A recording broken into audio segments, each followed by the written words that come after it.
വേദന സഹിച്ചു നിൻ ശരീരശക്തി പോയതാ, നിരാശയിൽ മുഴുകി നീ കിടക്കുമ്പോൾ യേശു ശക്തൻ മാറ്റുവാൻ അറിയുന്നവനായതാൽ വയ്ക്കുക നിൻ ഭാരമാവൻ പാദത്തിൽ.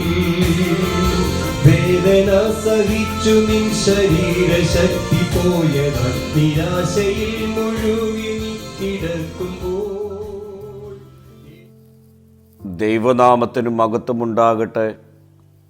ഇന്നത്തെ പ്രഭാത ധ്യാനത്തിനായി 44 സങ്കീർത്തനം 20-21 വാക്യങ്ങൾ.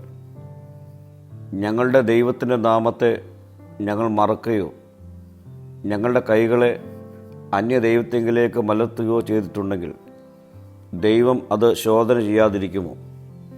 അവൻ ഹൃദയത്തിലെ രഹസ്യങ്ങളെ അറിയുന്നുവല്ലോ.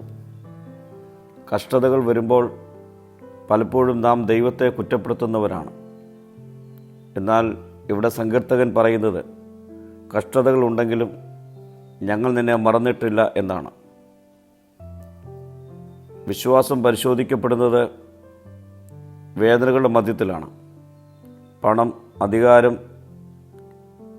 പ്രശസ്തി, സ്വയം എന്നിവ നമ്മുടെ ആശ്രയങ്ങളായി മാറുമ്പോൾ നാം അന്യദൈവ ആരാധകരായി മാറ്റപ്പെടാം.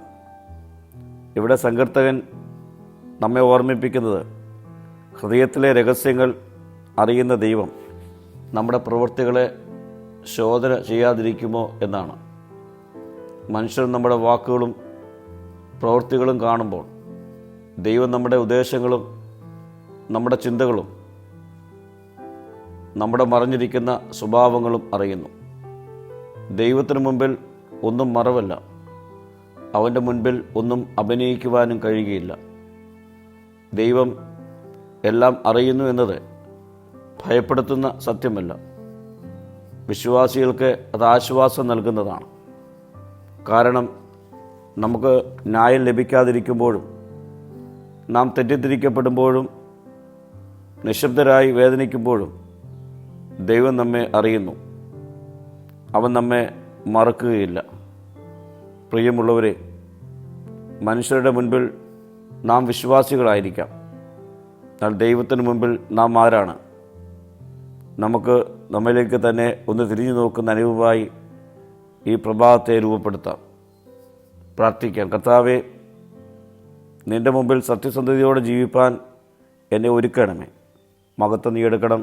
യേശുവിൻ്റെ നാമത്തിൽ തന്നെ. ആമീൻ.